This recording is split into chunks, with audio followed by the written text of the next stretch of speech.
નમસ્કાર, આપ જોઈ રહ્યા છો સ્પાર્ક ટુડે ન્યૂઝ। મળતી માહિતી અનુસાર અખિલ ભારતીય વિદ્યાર્થી પરિષદ દ્વારા વિદ્યાર્થી સાથે થતા અન્યાય બાબતે સાયન્સ ફેકલ્ટીના ડીનને પત્ર આપવામાં આવ્યું છે, જેમાં જણાવવામાં આવ્યું છે કે હાલમાં તારીખ 13 ડિસેમ્બરના રોજ સાયન્સ ફેકલ્ટીને સેમેસ્ટર 1 પરીક્ષા ચાલુ થવા જઈ રહી છે। તે પહેલાં જે તારીખ 2 ડિસેમ્બર રોજ અમુક વિદ્યાર્થીઓ પાસે યુનિવર્સિટી સ્ટાફના લોકો દ્વારા સંદેશ આપી દેવામાં આવ્યો છે, તેમ ઘણા વિદ્યાર્થીઓની લાગણી દુભાઈ છે। આમાં વિદ્યાર્થીઓનો યુનિવર્સિટી પર રહેલ વિશ્વાસ પણ તૂટી ગયો છે, તો યુનિવર્સિટી દ્વારા આ સ્ટાફ સામે કાયદેસરની કાર્યવાહી કરવામાં આવે અને આ પરીક્ષા નિષ્પક્ષપણે થાય તેના માટે પરીક્ષાની તારીખ બદલ કરવા એબીવીપીની માંગ છે। સાયન્સ ફેકલ્ટીનો જે વિષય છેલ્લા ચાલે છે 2 દિવસથી, તો ત્યારબાદ 24 કલાક બાદ ડીન સર મળતા તેમની સાથે વાત કરવા જતાં એવું કહેવામાં આવે છે કે તમે જે વાત કરો છો એ તદ્દન ખોટી છે, તેમની ઉપર કોઈ પણ કાર્યવાહી કરવામાં નહીં આવે, તમારાથી જે થાય એ કરી લેવા વિનંતી।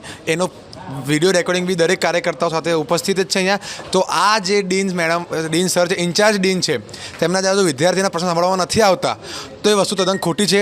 જ્યારે આજે હેડ ઓફિસ ખાતે આવીએ છીએ તો પણ કલાક સુધી ખખડાયા દરવાજા બાદ તંત્ર જાગે છે અને બહાર આવે છે, અને એ પણ કોઈ સમય મર્યાદા આપ્યા વગર ગતા રહ્યા છે અહીંથી। તો વિદ્યાર્થી પરિષદ અહીંયા જ બેઠું છે સાંજના 6 વાગ્યા સુધી।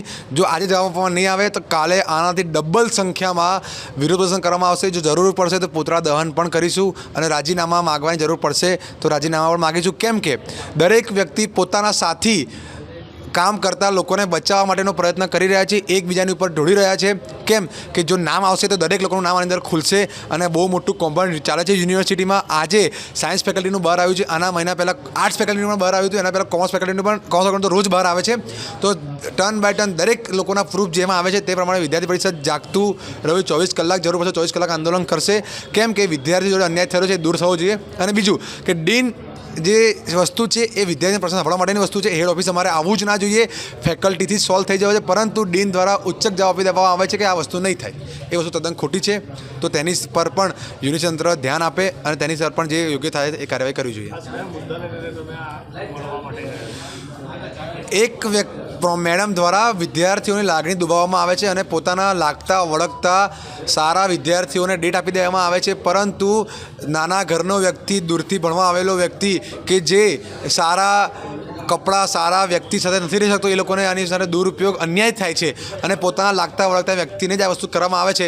તો અમારી માંગ એટલી છે કે 5500 વિદ્યાર્થીની લાગણી દુભાઈ છે, તો દરેક લોકોની લાગણી દુભાઈ છે, તો યુનિવર્સિટી તંત્ર એના પર યોગ્ય જવાબદારી રાખે અને આ જે પરીક્ષા છે તો એ નિષ્પક્ષપણે આજે તારીખ બહાર પડી છે, કાલે પેપર બહાર પડશે, પેપર બહાર પડ્યા બાદ એની આન્સર શીટમાં સેટિંગ થશે, એ રિઝલ્ટમાં સેટિંગ થશે, બધી વસ્તુ થવાની તૈયારી છે। આ વસ્તુ ના થાય એના માટે યુનિવર્સિટી તંત્ર અત્યારે જાગવા આવ્યા છીએ અમે। જો તંત્ર જાગે તો સારી વસ્તુ છે, તો બાકી અમને જગાડતા સારી રીતે આવડે છે।